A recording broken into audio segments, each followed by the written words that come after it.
ജീവിതത്തിലെ ഇതുപോലുള്ള ചെറിയ ചെറിയ സന്തോഷങ്ങൾക്ക് പിന്നിൽ പോലും നമ്മുടെ വിലയേറിയ സമയവും അധ്വാനവുമുണ്ട്.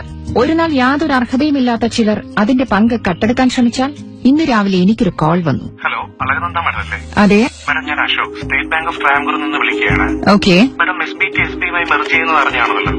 അറിഞ്ഞു. എല്ലാ മീഡിയയിലും അതിനെപ്പറ്റി ന്യൂസ് ഉണ്ടായിരുന്നല്ലോ.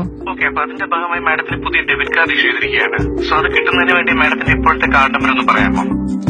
കാർഡ് നമ്പർ പറഞ്ഞു തന്നാൽ ഉടൻ തന്നെ മാഡത്തിന് ഒരു കൺഫർമേഷൻ SMS ലഭിക്കും. അപ്പൊ അതിലെ പാസ്വേഡും നിങ്ങൾക്ക് വേണമല്ലേ?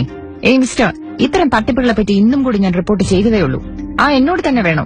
ഹലോ ഹലോ SBT നമ്മുടെ അധ്വാനത്തെ ബഹുമാനിക്കുന്നു. നമ്മുടെ ബാങ്കിംഗ് സംബന്ധമായ എല്ലാ വിവരങ്ങളും അവരുടെ കയ്യിൽ സുരക്ഷിതമാണ്. ഫോൺ വഴിയോ ഇമെയിൽ വഴിയോ അവരത് ആവശ്യപ്പെടാറില്ല. നിങ്ങളുടെ password, pin number, card number ആരുമായും പങ്കുവെക്കാതിരിക്കുക. ഓർക്കുക, നമ്മുടെ സുരക്ഷ നമ്മുടെ എല്ലാവരുടെയും കൈകളിലാണ്. SBT, a long tradition of